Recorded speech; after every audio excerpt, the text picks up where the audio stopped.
Good evening बच्चों। आज जो मैं क्वेश्चंस डिस्कस करने वाला हूँ ये जनरल ऑर्गेनिक केमिस्ट्री का क्वेश्चन है।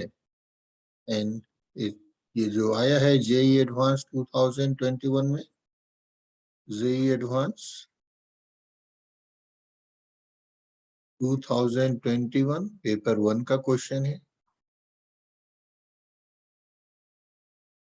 तो सबसे पहले इसमें हमें डिसाइड करना है, क्वेश्चन पूछा है मोस्ट स्टेबल मेसो ब्यूटेन 2,3-ऑल कौन सा है? Meso butane 2,3-ऑल।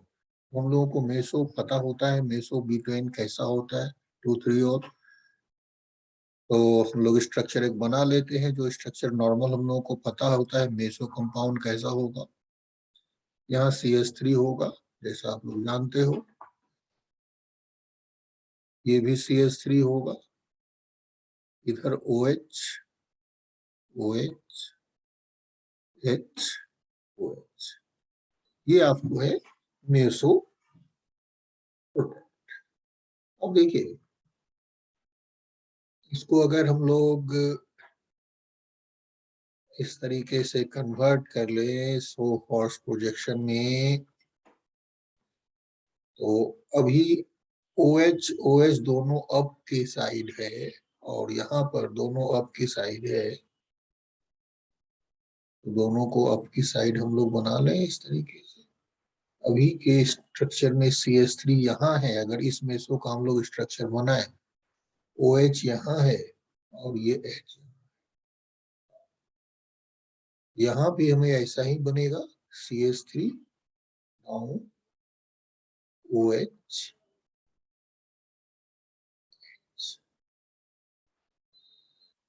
अब यदि इस स्ट्रक्चर को ऑब्जर्व करें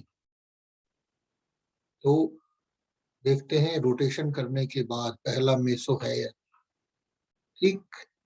CH3 को रोटेट करने अप ले जाए तो H और H जो है अपोजिट आ जाना चाहिए।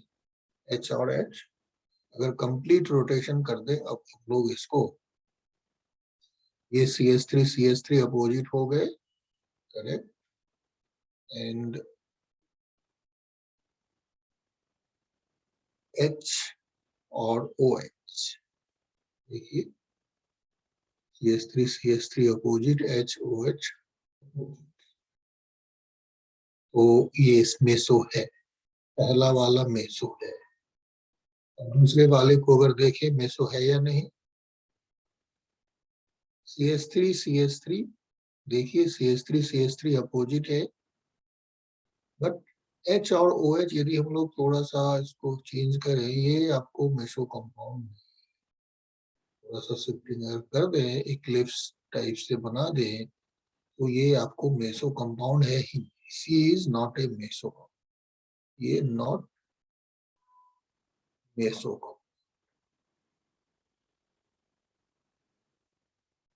अब इसमें देखें, अगर CH3 को रोटेशन CH3 के साथ ले जाए तो OH और H डिफरेंट पोजीशंस में चला जाएगा, तो ये भी मेसो कंपाउंड नहीं है, नॉट मेसो। मेसो कंपाउंड यहाँ पर A और C है मेसो कंपाउंड, A और C मेसो कंपाउंड। अब देखना है कि सॉरी, A और B मेसो कंपाउंड है। अब इस B में ये गाउच पोजीशन होने का मतलब है कि आप इसको, ये आपका गाउच पोजीशन है, वो गाउस पोजीशन इसका कैसा बनेगा? अगर हम लोग बनाते हैं रोटेशन, थोड़ा सा रोटेशन दे दें, मीन्स हम लोग ऐसा कर सकते हैं, ये तो ठीक है, CH3 को नीचे कर लिया, OH H एंड हम लोग इस OH को ऊपर कर,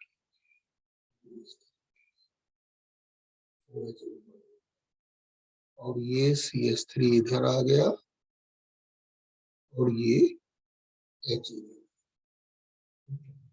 तो ये गॉज पोजीशन है, मेसो भी है।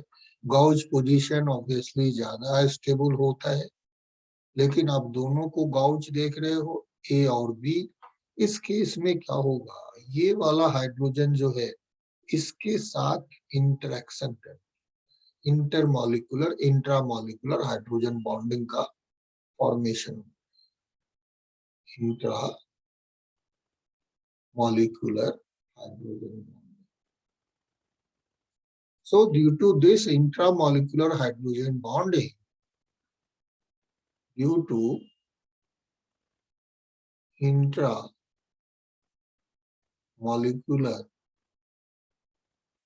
hydrogen bonding,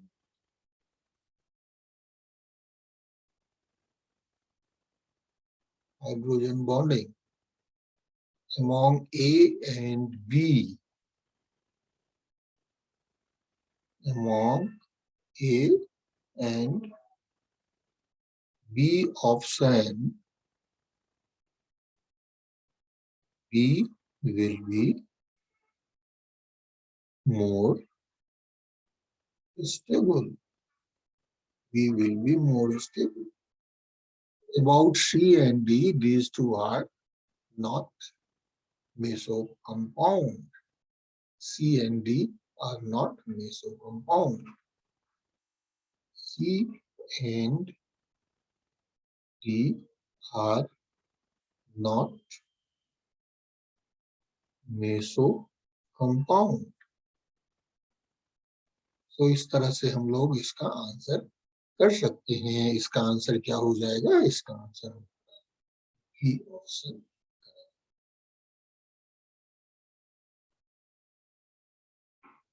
तो यहाँ पर ही ट्रिक था, मेसो कंपाउंड को पहचानना ट्रिक था। तो आप लोग इसको आसानी से समझ गए होंगे। कैसा लगा ये सॉल्यूशन? यदि अच्छा लगा तो लाइक बटन जरूर दबाएं और हमारे इस चैनल को सब्सक्राइब करें। Thank you very much.